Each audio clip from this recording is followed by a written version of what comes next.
Head erakonnakaaslased!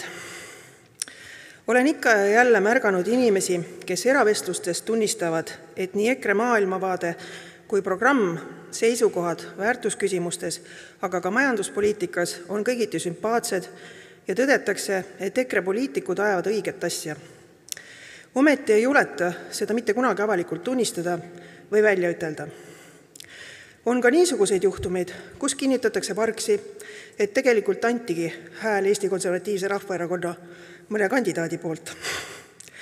Vestluse lõppedes aga oodatakse kinnitust, et äsja öeldust ei või mitte keegi teine teada saada. Vahel püüame me EKRE liikmetena isegi oma erakondlikku kuuluvust pehmendada, et ega me kõik siis ka nii käremeelsed ei ole nagu Mart ja Martin. Tuues näiteks, et kohalikes omavalitsustes me üldse poliitikaga ei tegele, vaid ajame siin kõik koos teiste erakondade ja valimisliitudega ühiselt kohalikku asja. Või mõnda suuremat üritust planeerides üritame jätta muljet, et tegemist on laiapindse rahvakohtumisega, mille küll korraldab EKRE, kulud katab EKRE ja rahvagi toob kokku EKRE. Aga ürituse jätame nii-öelda neutraalseks ning pakume kogunisti pinda ülesastumiseks enda konkurentidele. Proovime nagu sulanduda või ehk näidata, et meie oleme ju ka kõik nagu teie. Aga meie ei ole nagu teie.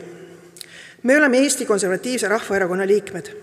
Me kuulume erakonda, mis julgeb valida õige poole ja seisukohad ka siis, kui selle eest saadakse mitu kuud sõimu, osatamist ja mõnitusi.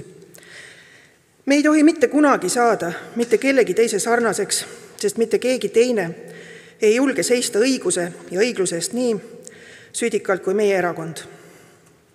Meie laste eest, nagu seisis Eesti Konservatiivse Rahvaerakonna fraktsioon Riigikogus kas või selle sama lastekaitseseaduse vastu, kuhu pandi sisse punktid, mille kohaselt saavad karistuse ära kandnud pedofiilid asuda tööle lasteasutustesse.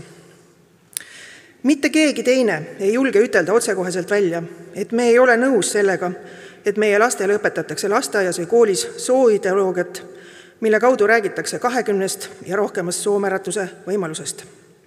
Me ei ole nõus sellega, et haridusministeeriumi ametnikud on toonud oma magamistoa põhikooli õpikutesse.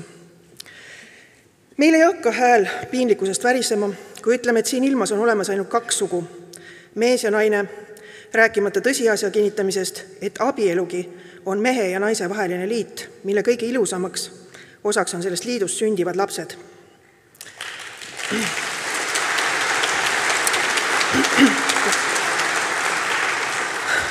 Julmaks inimeseks peetakse sind juba sellegi eest, kui ei nõustuta surrogaatemaduse, aga ka eutanaasia seadustamisega. Aga kui võtta korrakski need heleroosad prillid eest, on selge, et neid asju ei või legaliseerida.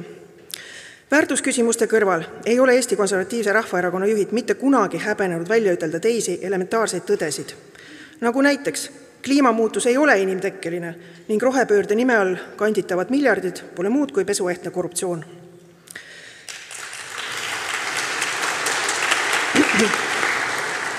Terve riik oli tagajalgadel ja meie erakond tembeldati riigi ja rahva reeturiteks, kui meie poliitikud tõid välja tõsiasja, et kogu meie kaitsevarustus on ära antud ning Eestisse pole jäetud võimekust rünnaku korral vastu pidada nädalatki.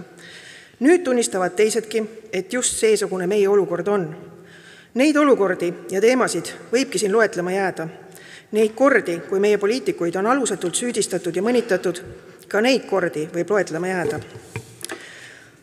Aga me teame, et oli ja on õige need asjad välja ütelda, otsekoheselt ja ilustamata. Selle sama vana hea retoorikaga, sest vaikimine oleks olnud ja on vale.